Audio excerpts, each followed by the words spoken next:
Hello guys. तो आज इस वीडियो में मैं एक्सप्लेन करने जा रहा हूँ 2005 में आई एक काफ़ी बढ़िया horror thriller survival movie The Descent को, जिसे डायरेक्ट किया है नील मार्शल ने। इस मूवी में हम देखेंगे कि कैसे 6 लड़कियां एक केव को एक्सप्लोर करने के लिए जाते हैं, पर वहां से बाहर निकलना उनके लिए सबसे बड़ी चुनौती बन जाती है। मूवी काफ़ी बढ़िया है। IMDb पे 7.2 आउट ऑफ 10 की रेटिंग मिली है, जो कि काफ़ी सही है, इसलिए वीडियो को एंड तक ज़रूर देखना। तो अब बिना कोई टाइम वेस्ट किए चलिए बढ़ते हैं मूवी की तरफ। कहानी की शुरुआत में सैरा, जूनो और बेथ रिवर में राफ्टिंग कर रही थी और साइड में सैरा का हस्बैंड पॉल और उसकी छोटी बेटी उन्हें देख रहे थे। राफ्टिंग के बाद सैरा, पॉल और इनकी बेटी पास ही के मोटेल के लिए निकलते हैं, लेकिन गाड़ी चलाते समय पॉल का रोड से नज़र ज़रा सा क्या हट जाता है।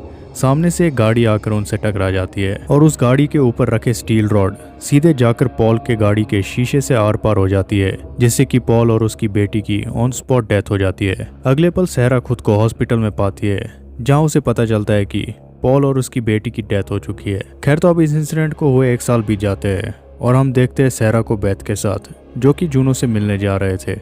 दरअसल जूनो ने प्लान किया एक नए एडवेंचर में जाने का, जिसमें टोटल 6 लड़कियां होती है। असल में ये एडवेंचर पिछले साल में बीते हुए इंसिडेंट को भुलाने के लिए था, क्योंकि सैरा अभी तक उसी ट्रॉमा को झेल रही है।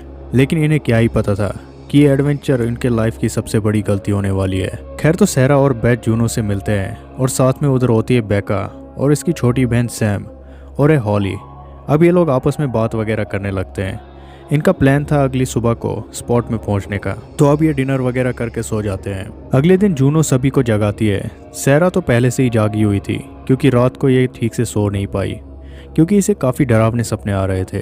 अब सभी तैयार होकर गाड़ी लेकर पहुंचते हैं स्पॉट पे, जो कि शहर से काफ़ी दूर जंगल के बीच एक केव है। मतलब कि इनका एडवेंचर अंडरग्राउंड होने वाला है। जूनो भी एडवेंचर को थ्रिलिंग बनाने के लिए केव के मैप बुक को गाड़ी में ही छोड़ देती है। अब ये लोग रस्सी के जरिए एक एक करके केव में उतरते हैं। आगे का रास्ता जूनो को पता था, तो जूनो उन्हें भी अपने साथ और गहराइयों में जाने का बोलती है। सभी एक एक करके नीचे उतरते हैं और पहुंचते हैं काफी बड़े से एरिया में। अब कुछ देर वहां बैठकर वो लोग आगे के लिए निकलते हैं, जो कि एक काफी पतले से रास्ते से होकर निकलना था। एक एक करके सभी दूसरे तरफ जा रहे थे, लेकिन आखिर में सैरा का पैर बीच रास्ते में फंस जाता है, जिससे कि वो काफी घबराने लगती है। तो बेथ आकर उसे हौसला देती है। अब पैर जहाँ फंसा था वहाँ से हटते ही उधर के चट्टान हिलने लगते हैं। जल्दी से ये दोनों दूसरी तरफ निकलते हैं और ये रास्ता चट्टानों की गिरने की वजह से बंद हो जाता है।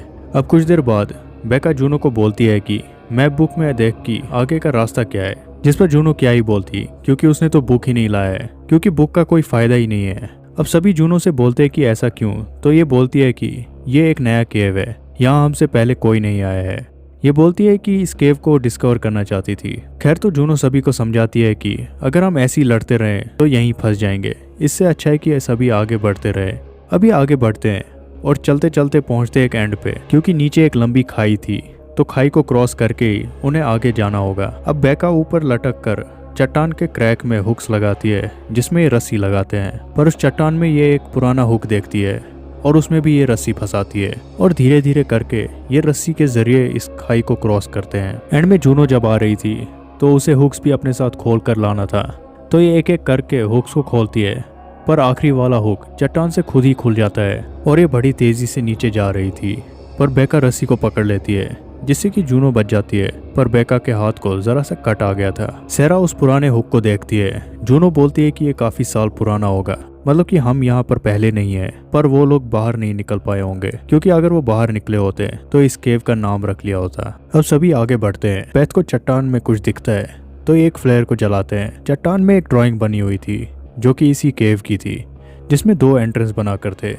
मतलब कि बाहर निकलने का रास्ता है, बस उसे ढूंढना पड़ेगा। अब इन सभी को थोड़ी सी राहत मिलती है कि आगे जाकर इन्हें कोई तो बाहर जाने का रास्ता मिल ही जाएगा, और ये आगे निकलते हैं। पर हम इनके पीछे एक अजीब से क्रिएचर को देखते हैं। यहाँ हॉली और जूनो एक लाइटर की मदद से हवा के फ्लो का पता लगाते हैं, क्योंकि बाहर जाने का रास्ता वहीं से होगा जहाँ से हवा आ रहा है। खैर, तो एक तरफ से हवा आ रहा था, तो हॉली उस तरफ बड़ी तेजी से भागने लगती है और हड़बड़ी में जा फिसलती है खाई में और उसका पैर बुरी तरह से टूट जाता है। अब सभी हॉली के पास आकर उसकी मदद करते हैं और उसके पैर में एक आइस एक्स को बांध देते हैं जिससे कि उसे चलने में थोड़ी मदद मिले। यहाँ सहरा को थोड़ी दूर में कुछ आवाज सुनाई देती है। ये जाकर देखती है तो उसे एक अजीब सा आदमी दिखाई देता है जो कि सहरा को देखकर भाग जाता है। ये सभी को बोलती है कि उसने एक आदमी को देखा, लेकिन कोई उस पर यकीन नहीं करता है। इन्हें लग रहा था कि सहरा का ये वहम है। खैर तो अब ये लोग आगे बढ़ते हैं। जिस तरफ से हवा आ रही थी ठीक उसी ओर और पहुंचते एक खुली जगह में जहाँ काफी अंधेरा था।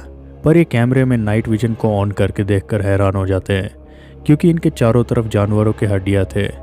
अभी सभी काफी डर जाते हैं। तभी अचानक से एक क्रिएचर आकर उन पर हमला करने लगता है। अब किसी तरह बचकर ये दूसरी तरफ भागते हैं और हड़बड़ी में एक दूसरे से अलग भी हो जाते हैं। एक क्रिएचर हॉली पर हमला करता है, बुरी तरह से उसके गले को काटता है। जूनो आकर हॉली का मदद करने की कोशिश करती है, पर एक और क्रिएचर आकर जूनो पर हमला करने लगता है, लेकिन जूनो उस पर भारी पड़ती है। जूनो अपने आइस एक्स से उस पर हमला करके उसे मार देती है। अब जूनो इतने जोश में थी कि उसके पीछे जब बेथ आती है तो गलती से ये उस पर आइस एक्स दे मारती है, जिससे कि बेथ वहीं गिर जाती है। ये बेथ को इसी हाल में छोड़कर वहां से निकलती है। अब सिर्फ ये 4 बचते हैं।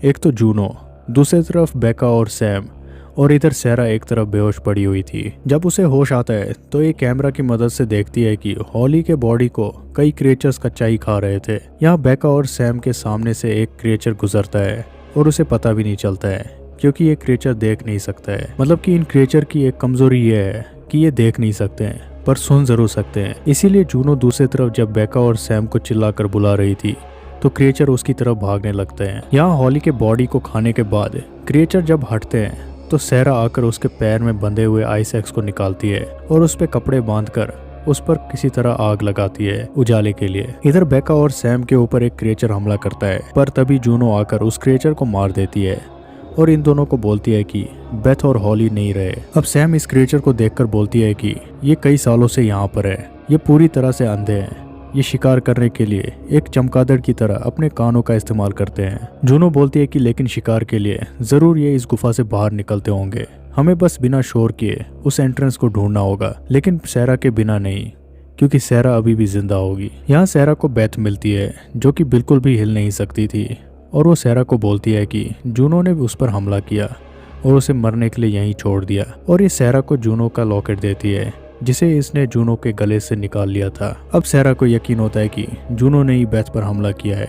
बेथ सहरा को इस दर्द से छुटकारा पाने का मदद मांगती है, तो ना चाहते हुए भी सहरा को बेथ को मारना पड़ता है। तभी इसके पीछे 2-3 क्रिएचर्स पड़ जाते हैं, पर ये उन्हें मार देते हैं। यहाँ भी इनके पीछे कई क्रिएचर्स पड़े हुए थे, जिससे लड़ने की कोशिश करते हुए सैम और उसकी बहन बेका मारे जाते हैं। बची जूनो वो जा गिरती है एक खाई में जहाँ पानी है। यहाँ से निकलने पर उसे सहरा मिलती है। अभी सिर्फ 2 बच जाते हैं। अब धीरे धीरे करके ये दोनों आगे बढ़ते हैं। सहरा जूनो से पूछती है कि क्या उसने बेथ को मरते हुए देखा था, जिस पर जूनो हाँ बोलती है, जबकि इसने तो उसे वहीं तड़पने के लिए छोड़ दिया था। खैर तो अब इन पर कई सारे क्रिएचर्स हमला करते हैं, पर ये दोनों मिलकर उन्हें बुरी तरह से मार देते हैं। अब सहरा जूनो को वो लॉकेट दिखाती है जो बेथ ने दिया था।